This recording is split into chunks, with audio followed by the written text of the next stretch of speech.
Welcome back to Muscle in the Morning. I'm Dave Palumbo, and today is Wednesday, March 6th, 2019. Let's find out what's going on in the world of bodybuilding and fitness. Ladies and gentlemen, welcome back to a very special edition of RxMuscle's world-famous Recap Wednesday.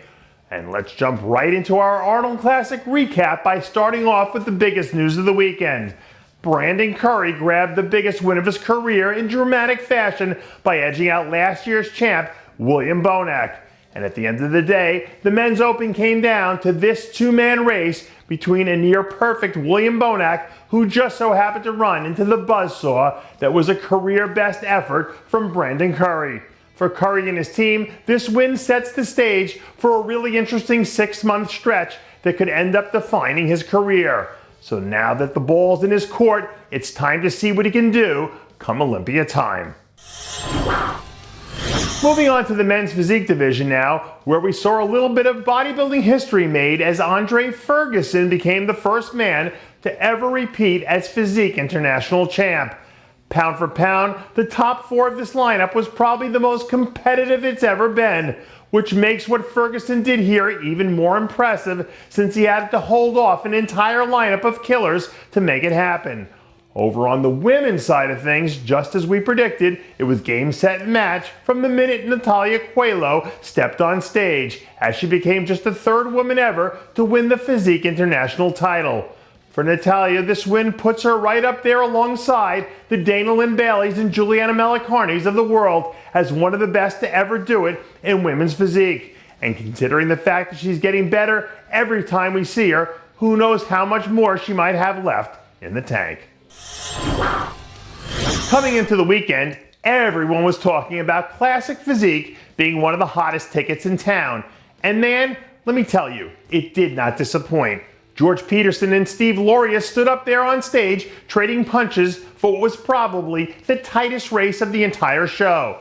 But in the end, the judges decided to go with Peterson and his insane conditioning over the most complete version of Steve Lorius we've ever seen. And in the bikini division, Janet Laig was absolutely flawless on her way to taking home her first Bikini International title and her second Arnold win in spectacular fashion. To me, this was by far the best version of Laig we've ever seen, but to do it the way she did it, by holding off a really deep group of athletes, was even more impressive. And with the way things ebb and flow in this bikini division, who knows where this wave might end up taking her come Olympia weekend. As usual, the figure division turned out to be one of the highlights of the entire weekend. And as usual, Sid Gillen and her 1,000-watt smile lit up the entire convention center on her way to adding another chapter to her legacy. The level that she's been at for the last 2 seasons now is honestly right up there with one of the best stretches we've ever seen from any athlete in this division. With 2 Olympia titles and now the Arnold USA win on her resume, she's got to be considered the most dangerous woman in the figure division.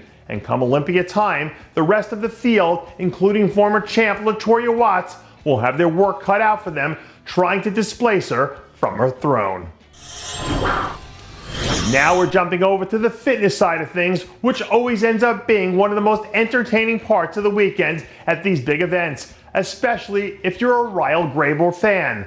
In front of one of the biggest crowds of the season, Ryle went and delivered a performance of a lifetime to win her first career Fitness International title. So big congratulations are in order. In the wheelchair bodybuilding, the man, the myth, the legend, Harold the Beast Kelly did what he does best and brought home another hard-earned title. But for as dominant as Kelly was, I think there was a lot of people in the building who were happy to see second-place finisher Chris Dim back on a bodybuilding stage for the first time in over a decade. The whole wheelchair bodybuilding division is always a cool experience, but seeing these two battle it out this year definitely added some more excitement and intrigue for the fans and set up a rematch come Olympia weekend. And that does it for yet another edition of Muscle in the Morning. I'm Dave Palumbo, reminding you to always be true to your passions and make sure to follow us on Facebook, Twitter, and Instagram.